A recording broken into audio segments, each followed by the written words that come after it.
Okay, let's get started. Don't present too much background noise. So today's daf is a short one, like many of these Nedarim dafim. So we should do 2 in 1 maybe. But today's daf is daf Lamed Gimel. We're up to the new parak, fourth parak of Nedarim, which is on Lamed Bet, Amud Bet. So as you see from the Mishnah, novice here, so we're ready to start. Okay, 5 lines from the bottom on daf Lamed Bet, Amud Bet. Says the Mishnah, Ein bein hamudar hana'ami chavero, the big one if you want. There's no difference between when a person says, so as we've been discussing, very often in Nedarim, people will take on extra stringencies that are not required from the Torah. That's almost the definition of a neder. And very often people prohibited themselves from having certain food or certain behaviors or relationships. So let's say a person is mudar hana'ami chavero. They say, I don't want to get any benefit from this friend.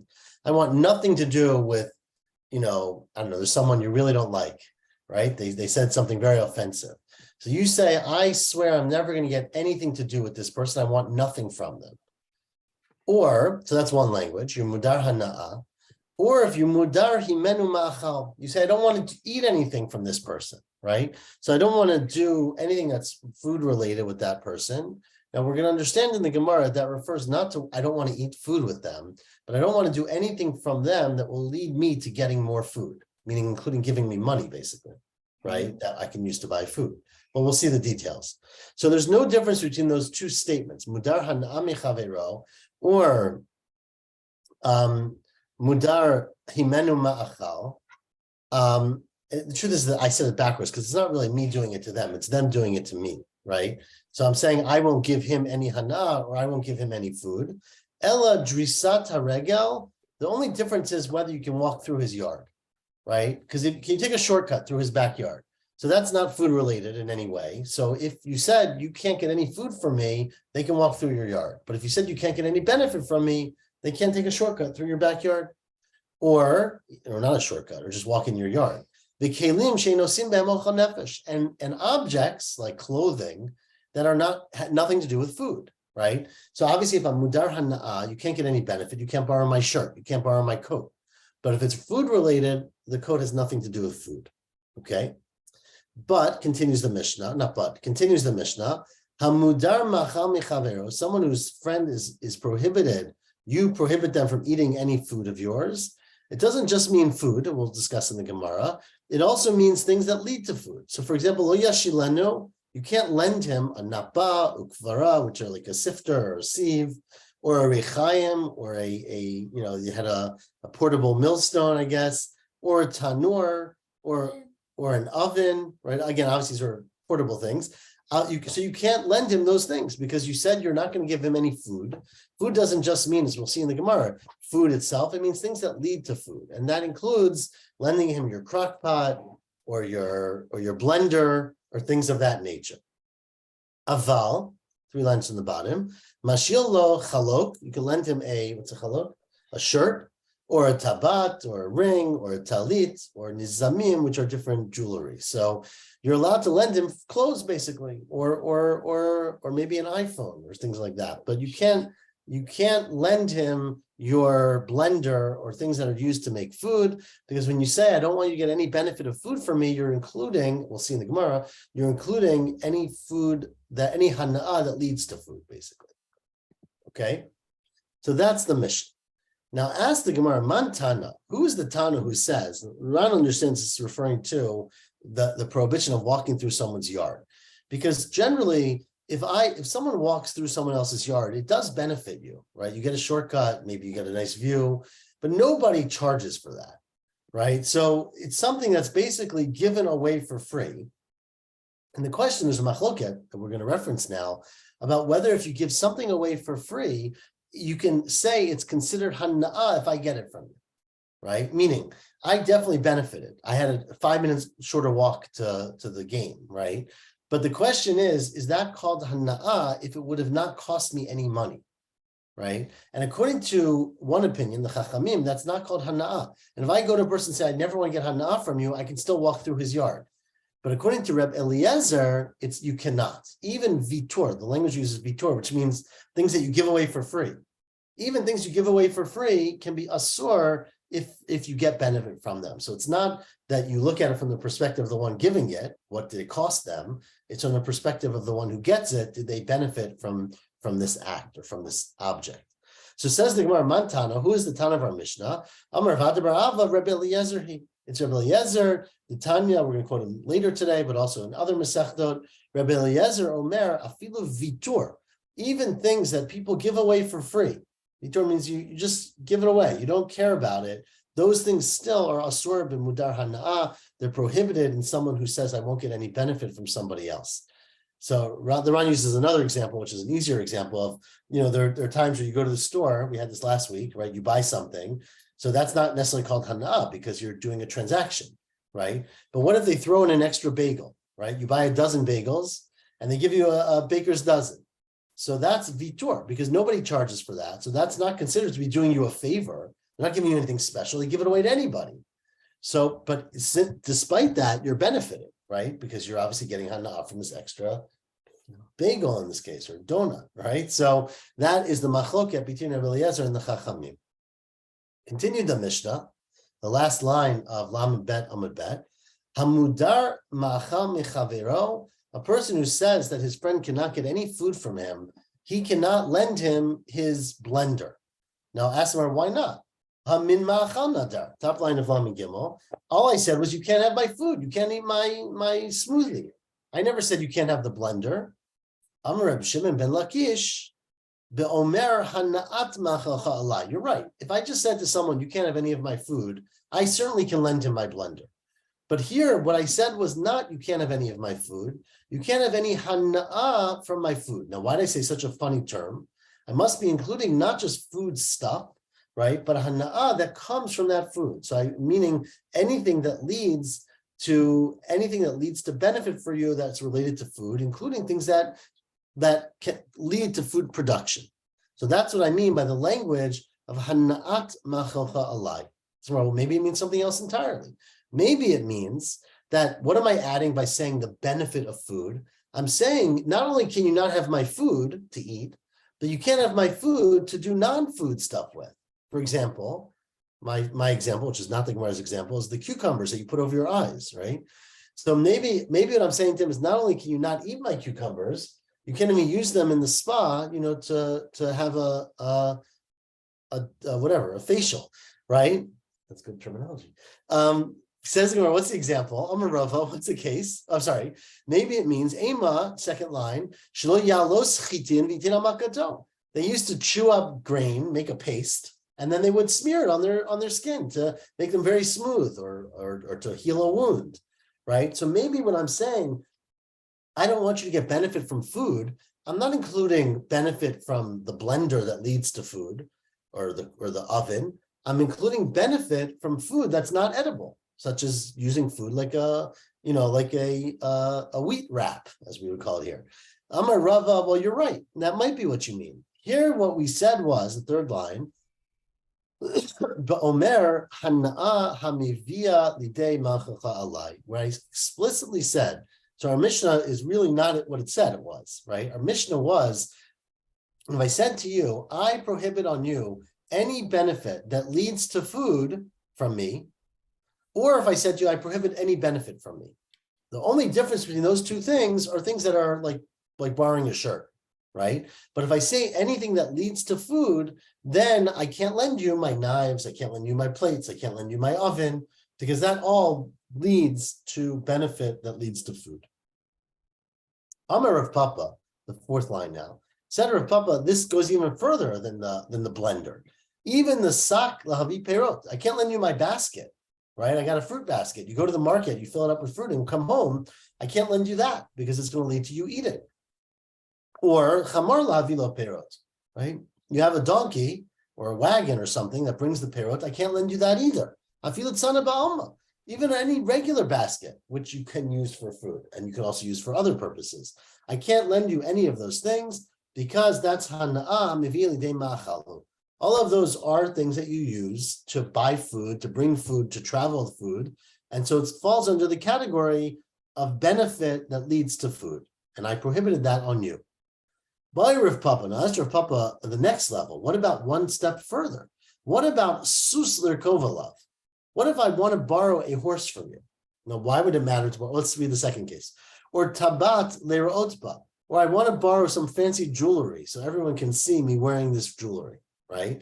So now, what the heck does that have to do with food? So the Ran and Rashi here also, but Ran, let's say, explains that the reason it matters is that if you drive up to the makolet, right, you drive up to the shuk in a Ferrari, then everybody's going to give you a better deal on, I think they'll give you a worse deal, to be honest, but they might give you a better deal on your food because they look at you, right? When you go in dressed nicely, everyone assumes you got a lot of money to spend, you're well-to-do. And so there's a benefit, what's called tovat hana'ah, right? You get this benefit, this generosity of spirit almost from people thinking you have a lot.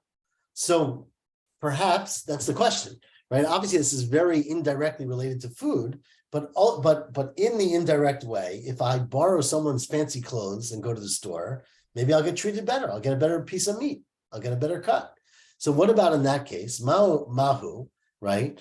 Mifsak umezo ba'are, or let's say you have something that doesn't even necessarily go, but you're basically, anyways, it's the same kind of question, right? What if it's something that allows you to get more things? So what's the case? So Tashma, so we try to prove it from our Mishnah, right? Our Mishnah says at the end of our Mishnah, Aval mash'ilo, you're allowed to lend to this person who you prohibited from getting any hana'ah that leads to food. You're allowed to lend them your shirt, halok, or talit, or your talis, or your which probably means a coat, right? Not a talit. Nizamim, utabot, or your jewelry. So now, hechidami, why are you lending him your suit, right? If it's not for him to be seen in it, meaning he wants to borrow your suit because he's cold, so tzricha lameimar, what's the chiddush, right? If I'm cold and I want to borrow a sweater from someone, and he said, I'm not giving you any food, I can still borrow his sweater. Ella, it must be that I'm borrowing the sweater or the suit in order to look better so that I can get a better deal. It's even if I'm lending you the suit, in order for you to look better and therefore get more food, it's permitted. So you can see from our Mishnah, Katani Mashilo, that's already a step too far, and you're allowed to lend it in that case. Not necessarily. It could be that I'm borrowing, the Mishnah is only saying you're allowed to borrow a suit or a sweater or rings or earrings in a case where you don't want to show off. You just want to wear it because it makes you feel better, right? Or at least you don't want to show off and get more food. And so what's the chiddush then? Because it's no chiddush. The Mishnah just wanted to have some symmetry. So the Mishnah started off by saying you can't lend him your sifter, you can't lend him your blender. So we wanted to say something you could lend, but there's not necessarily a chiddush. Obviously, it's a very weak answer, right? But there's not necessarily a chiddush in this part of the Mishnah. And again, it is a very weak answer, but that is the answer of the Gemara. Okay? Continues the next Mishnah. Obviously, this Mishnayot shouldn't really be split up this way. The chol davar shein osim bo'ochel nefesh, right? In any place where you're talking about an object that's not used for food, right? You want to lend him a screwdriver, right? So it's still makom shemaskirin ki yotzei ben asur. In a place where they rent out this object and I want to give it to you for free, that would be prohibited. And the reason it would be prohibited is because I would be able to basically get value from it otherwise, right? Normally, if I lend you my car, let's say, I charge you for it, right? People charge for a car. And so because I'm lending it to you and not charging to you, I'm basically giving you a sum of money that you would have otherwise needed, and you can use that money to buy food. And so because of that, you're not allowed to do it because he prohibited you from getting any benefit from him, and this is considered to be benefit. So wait, he prohibited him from getting any benefit at all, or just related to food? So he said, I don't want you to get, right. So the Mishnah is two cases. The first is any benefit at all. The second case, which is the one we're referring to here, is where he said any benefit that can lead to food. But here they're interpreting it as basically any benefit, because then except for things where no one would charge for. Meaning, if you came to me and said, can you borrow my coat, right? I would never in my life charge you to borrow my coat. Okay. Borrowing my coat, it's benefit for you, right? You enjoy it. But no, in our community, right? No one charges 25 cents every time someone borrows their coat. Yeah, So I'm okay. allowed, I can't, if you're mudar You hana'ah, can use the code to go out to shopping or it's something. true. But if you're mudar hana'ah, I can't give you my coat because you get hana'ah for my coat. But if you're mudar hana'ah that leads to food, since it's not a value, it's permitted. So the Gemara says your point, which is Michlal de Reisha. In the Reisha, we said, I can't lend you my blender, right? Even in a place where no one charges for the blender, right? You go to your neighbor and say, can I borrow a knife? No one says, okay, that'll be 30 cents, right? But even so, I'm not allowed to lend you a knife because that's considered hana'ah. And as we said in the beginning of the daf, which Tana is that, right? Because that's vitur. That's basically something that people give away for free. So is it considered to be hana'ah if I go to you and say, can I borrow your knife, right, to cut dinner? Is there any value in that? There's no value. No one charges for that. But it still benefits me, right? And that's the machloket, which we mentioned earlier of Rebbe Eliezer and the Chachamim, about whether vitur, things that are of no value, that are given away for free, are asur if you're asur b'hana'ah. So Says they're making everything into a financial thing. Well, not necessarily, right. So according to the Chachamim, but according to Rebbe Eliezer, it's not. I mean, according to Rebbe Eliezer, things are asur b'hana'ah even if there's no financial benefit. Right. That's what it should be, because I mean, if no hana'ah is not just financial. I mean, there could be, feeling good, emotional, whatever. Okay. Others. Well, the Chachamim disagree, but yes. The Chachamim hold that it all has to do with money. It has to do with would someone pay for this thing? Even now, you would pay for financial things, right? You would pay to be honored by the shul at the dinner, kind of thing. Like that's a hana'ah, obviously. I wouldn't, but okay. You would make them pay you to do it, but I'm just saying, like some people would. Anyway, says the Gemara Mechlal de Reisha, our Reisha afal b'she'en machskirin, you're not allowed to give it, right? You can't give food stuff even if they wouldn't rent it. Mantana, Amr V'Adarava, that's Rebbe Eliezer, as we quoted earlier, who says that even though there's no monetary benefit, because nobody charges for this, it's still considered hana'ah. Continues the last Mishnah. This is our last Mishnah for today. Hamudar hana'ah michaviro. Let's say, now we're going to have a machloket about who's the object and subject here, but let's keep it simple, right? So a person says to their friend, I'm not giving you any hana'ah. I'm really angry with you. I don't like the way you voted in the election. I don't want to give you any benefit from me for 30 days or for a year or whatever. But the guy, of course, went away on vacation, and the tax collectors come to the door and they say, it's Adar, right? It's time to pay your shekel. And I say, oh, I'll pay the shekel for him. Are you allowed to do that? Or is that considered giving him hana'ah, right? So it says our Mishnah, if you're mudar hana'ah mechavero, shokel sheklo, you can pay a shekel for him. Or pareat chovo. If the mafia comes to the door and they say, you better pay $10,000 by tomorrow, you can pay back his $10,000. Or, and it's not considered giving him hana'ah. We'll see why in the Gemara. Or, machzir lo davedato. Let's say he loses his wallet, and you go and find it, you can give it back to him, even though obviously he's very happy that you're giving him back his wallet, but you're giving him back what's him. You're not giving him a gift. Yeah. So you can be machzir zaveda. That's a mitzvah. Okay. You have to do that. I mean. Okay, it's true. It's a good point. What would you do otherwise? It's a good point. Makom shenotlina leschar. Now, let's say you're in a place where they pay someone who gives back an avidah. We have a whole discussion above Mitzia, right, about that in some locales, right, the minhag was that you'd have to pay the person who found your object if they worked to find it. Right, let's say you dropped your diamond ring to the bottom of the sea, right? Whoever recovered that ring cannot keep that ring. But you have to pay them the cost of hiring a diver and a boat and going down and getting the ring, right? The Gemara discusses this all in Bava Metzia, right? It's a Mishnah, actually. So let's say it's a place where you're supposed to be paid for this, right? There's also schar batala, right? Let's say it takes me an hour to swim down there and I charge, I don't know, $500 an hour for my time. You might have to pay me that amount of money. Anyways, the Gemara discusses, you don't pay 500, but the Gemara discusses that. But in that place, you're in a little bit of trouble. Because let's say I really don't like this guy, right? But I have a mitzvah. I found his diamond ring. I give it back to him. And he says, okay, now I owe you $10, right? And I say, I don't want your money, right? But he says to me, well, if you don't take my money, then you basically just gave me $10, right? Because I would have had to pay $10. By you not touching my money, now I'm gained $10. And you said you don't want me to get any hana'ah from you. So what do you do in that case, right? Good question, right? Says the Mishnah, a makom shenotlina leschar, in a place where normally they pay money, right? So now you can pay me $10, but I don't want your $10.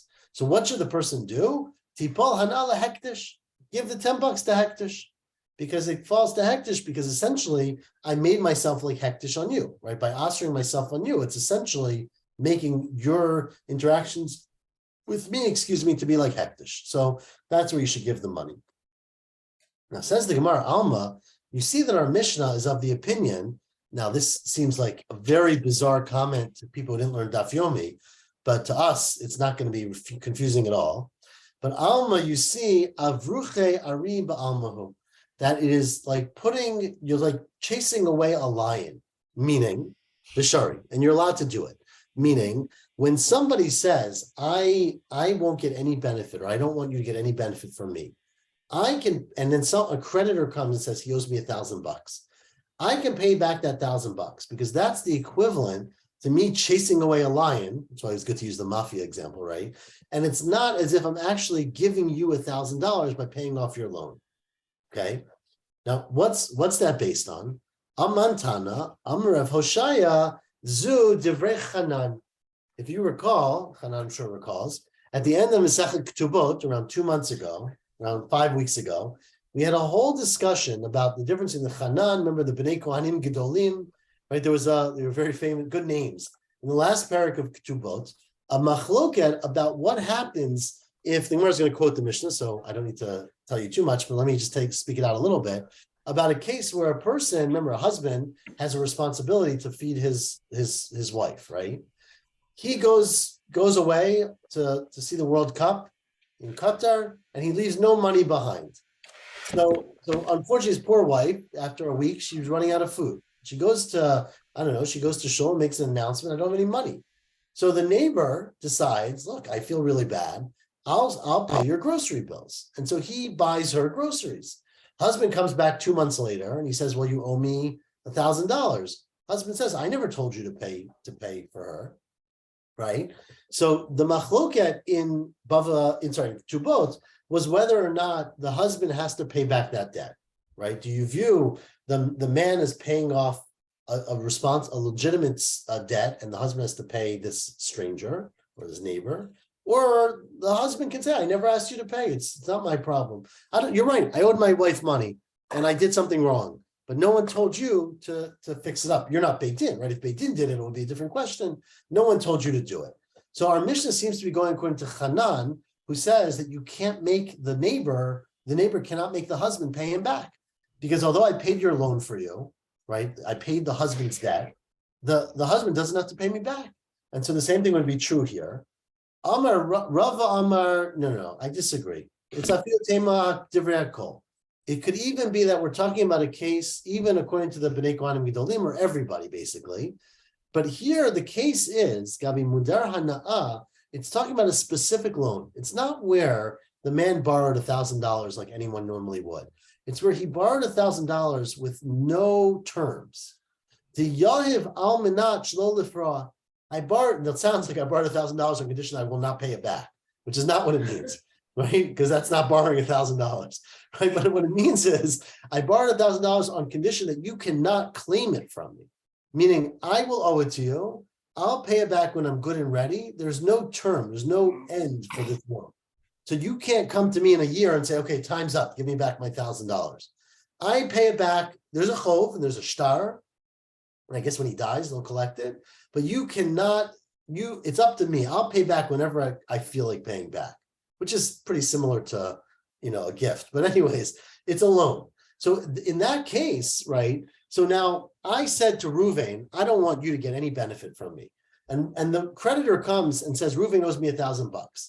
I give the creditor $1,000. I didn't really do Ruvain any favor because Ruvain had no urgency to pay back this loan. Now, of course, he's going to have to pay back eventually, but he's not going to pay back this year. Maybe he'll pay it back in 20 years. So because of that, when I pay back his loan, I'm essentially not giving him any gift because he had no urgency to pay back that loan.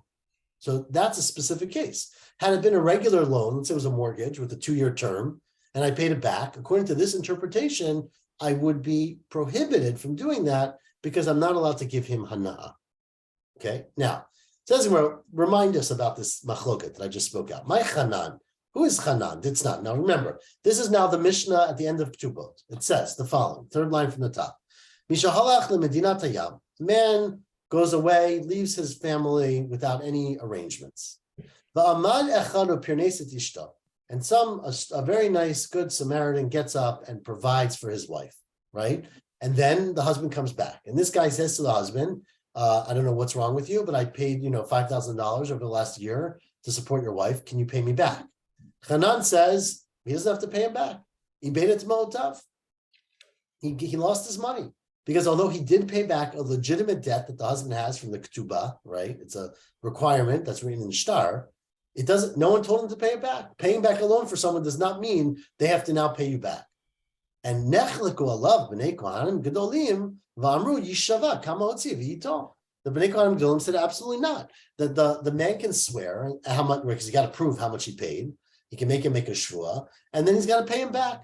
Because basically it's a loan, and you paying off someone else's loan is as if you took on the loan yourself. And so that would be the machloket in our Mishnah. That's one interpretation. Then you could just argue that men could just leave their wives all the time. And nothing. It's not encouraging you to be good Samaritans. If you don't pay it back.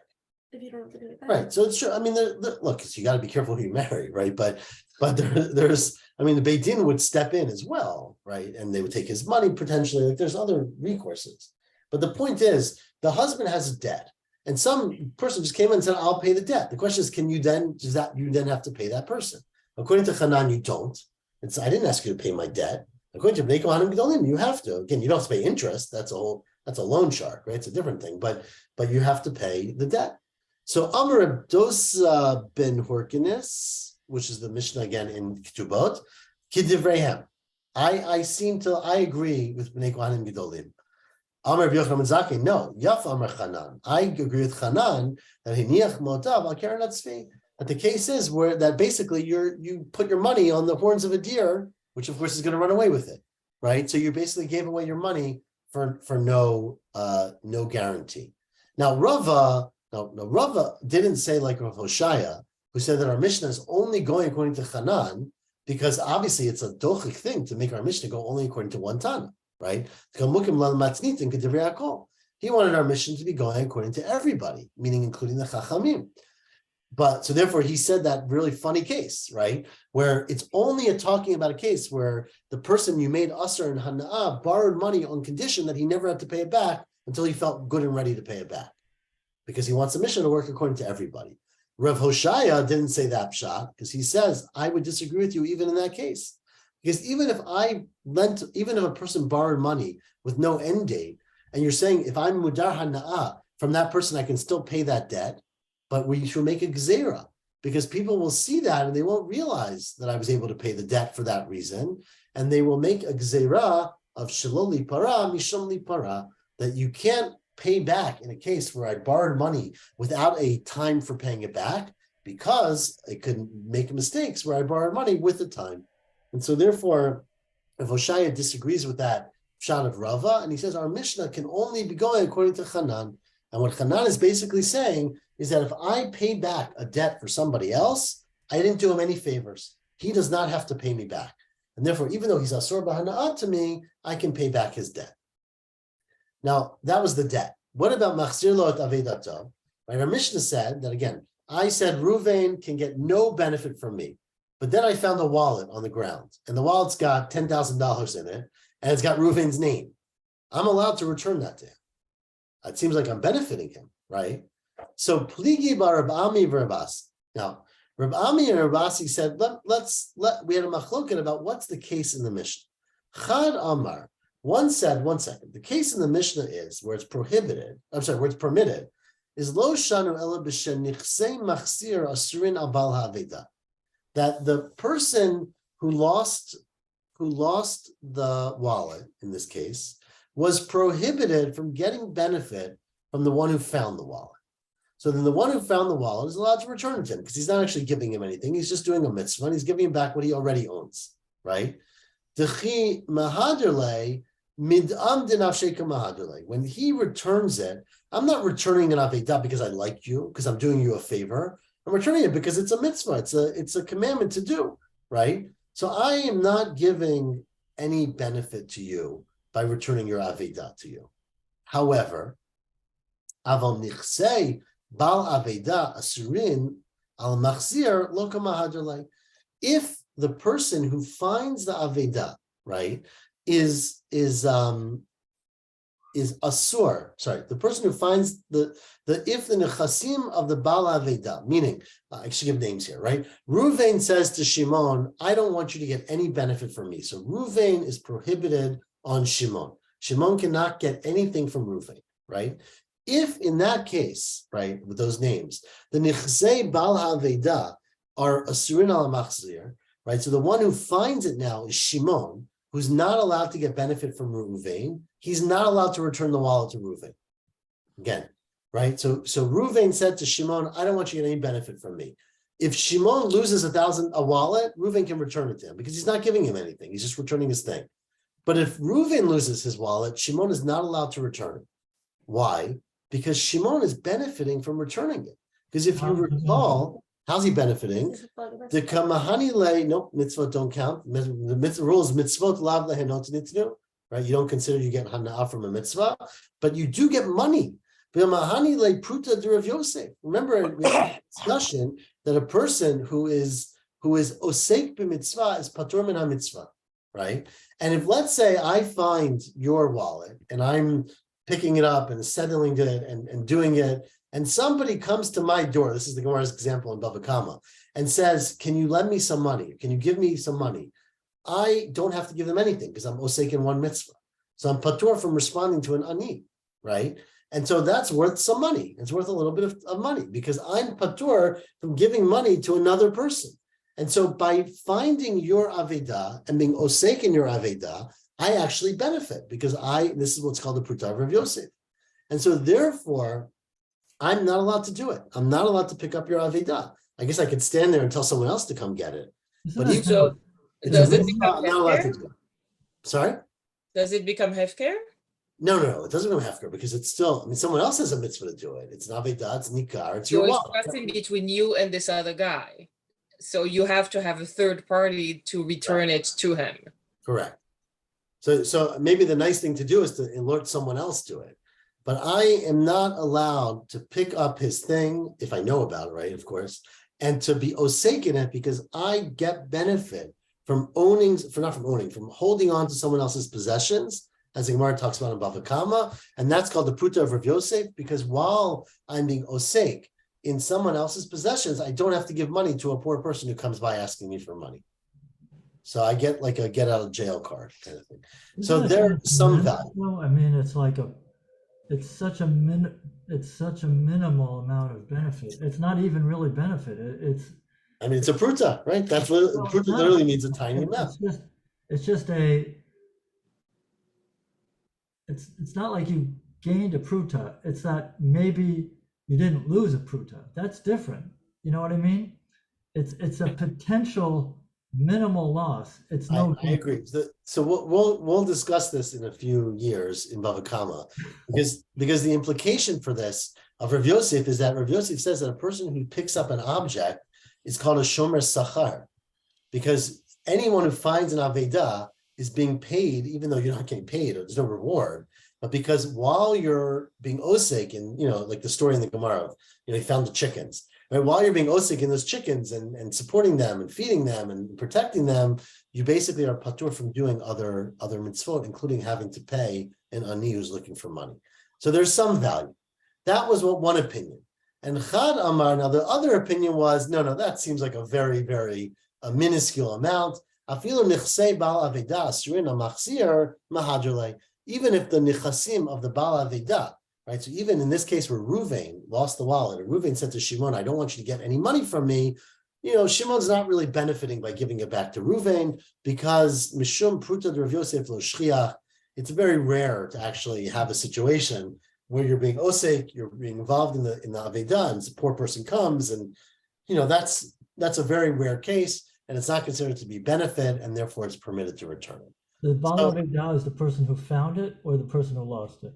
The Baal Avedah is the person who lost it, the owner of the lost thing. Oh, really? Yeah, the Baal Avedah. So we're going to stop here, even though the Gemara really is in the middle of a sentence, but because it's really short off tomorrow.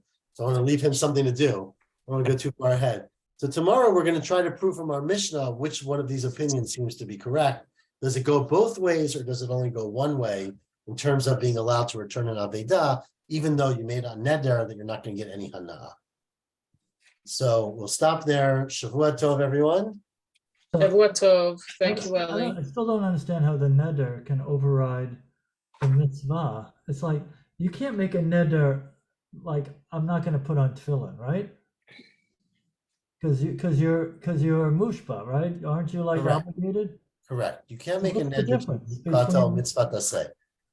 What's the difference between that and returning a lost So we object? talked about this a little bit before, but we'll talk about it more. The difference is that one is a neder that directly basically says I won't do. I make a neder you can't do it, and one is a neder that doesn't necessarily require it, but it happens along the way, right? Meaning my Isser Hana from you doesn't require me to be over any averot unless turns out that you lose an object and I'm standing there, right? And again, like I said, it could be that there's a responsibility to alert someone else to it, to find some other way, but you can make a neder that would not allow you to do something that's a mitzvah you're supposed to do. The neder will be chal. Is there other instances or that this is the only one? I make a neder that I'm not gonna, I think so. I don't know for I again the let's wait till chicken, the the eggs or something or whatever, or the key. I think if I made a neder that Or I can something. do from you, and it turns out that you're the only person who has wine saved for Pesach, then I still can't get it from you. Because it's chal on me, and then it also fulfills the mitzvah. But let me before you go home and act on that, let me verify that. So let's hold off on Pesach, but I think it is chal. I think it's just not chal if you say directly, make a neder that I won't drink 4 cups, for example, or a neder that I'll never wear tzitzit or something like that. Well, But I think that the 4 cups actually would, that one would probably hold because 4 cups is a rabbinic requirement and holding to your neder is a Torah requirement. I was Right. actually thinking of refusing to eat matzah on Pesach. right, okay, it's a better example. Again, you can't refuse to eat matzah, but the question is, can you refuse hana'ah from a person, and then that person's the only one who has matzah, for example? Yeah, I Which refuse actually Hana sometimes from is the the only case in matzah small baker in communities. town or something. Right. Yeah. So I think it would be chal in that case, but let me verify that before. Yeah, you- this is a good one. Okay. All right, Shavua thank you. Tov, everyone. Shavuot Tov. What, Thank you. uh,